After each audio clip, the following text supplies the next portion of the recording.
guys, it is your final installment of Can This Ted Baker Shirt Be Saved? And I'm going to tell you pretty confidently, no.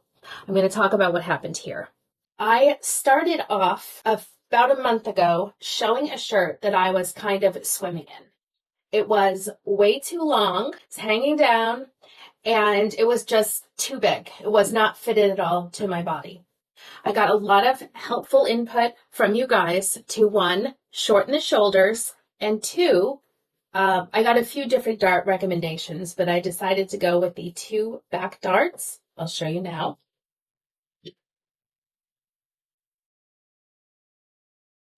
So Tony from So Lounge suggested vertical darts, put one on the far left, one on the far right, and they go pretty long. And they really helped to bring the shirt in and make it more flattering in that it was more fitted to my body. However, I had a goof with the bias binding here. So just a little background, in order to shorten the shoulders, I did need to remove the bias here from the armbands, as well as the neckline, and the back goes down to a V as well.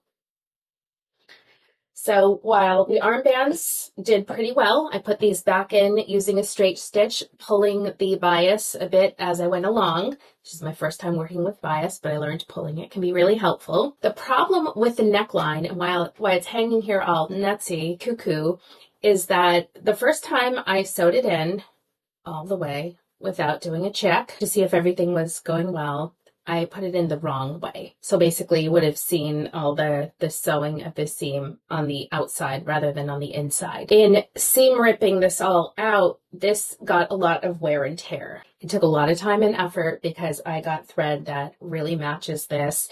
The stitching was pretty challenging, so I was up last night with my seam ripper till midnight, being a little old lady with my magnifying mirror. Look, it's not a mirror, it's just a magnifying thing. I suggest you get one. Sometimes you just need to focus in. It looks really cute, I know, but I found it helpful.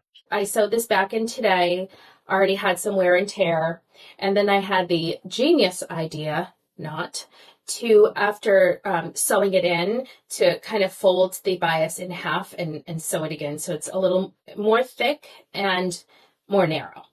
And I think it's just too heavy for the fabric. It's not falling right. I tried to press it, which helped. I actually used my ham for the first time. I did get this a couple years ago when I was first starting out, and I was like, what supplies do I need? I'm still a noob, so I literally just used this for the first time. As I was pressing the armbands and the neckline, it worked. I liked it. I was very happy with this and very proud to use it for the first time. I'm also getting more intimately involved with my iron pressing. So what did I do right? I made an attempt to alter something I was not happy with, and I'm going to continue doing that. I'm going to look through my closet, and I'm going to be more deliberate about what I'm keeping and what I'm donating, and the things that I'm keeping that I'm not really happy with, or because the fit is a little bit off, I'm going to continue to try to alter those so that they are more suited to my body. So that was a great thing. Reaching out to you guys, getting your input, awesome. Thank you for your support and your engagement. It was really fun.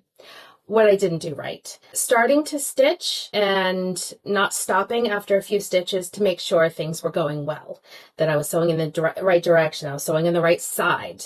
Like I said, a lot of wear and tear in this bias band was not good, and it took a lot of time to seam rip it. And after all this, what's going on here, guys? This is not working. I still think that there is hope for this shirt. I know there is, in fact. But I'm going to put it away for now and work on something that is more important to me. I need to be very deliberate with my time and energy, as I'm sure you do as well. Between the kids and the chickens and the paid work, sewing is what I'm doing in my free time, which is crazy. I'm very passionate about it, and I love finding any time that I can to work on this.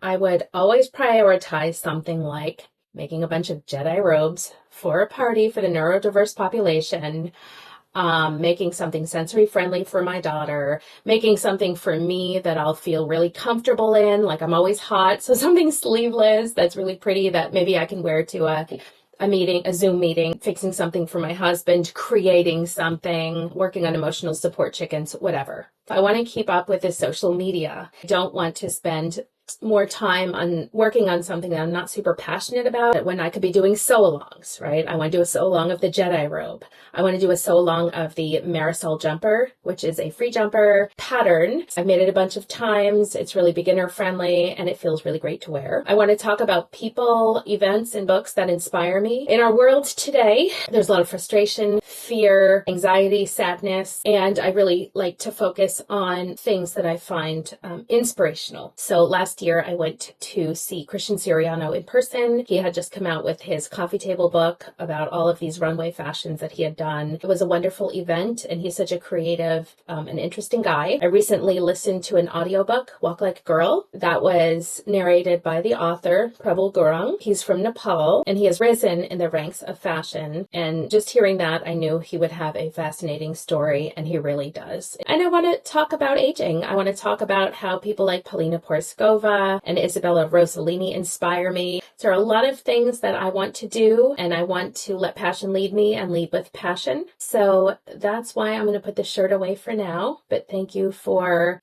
being here along the journey, and I will see you soon. Chicken wing, hot dog and bologna, chicken and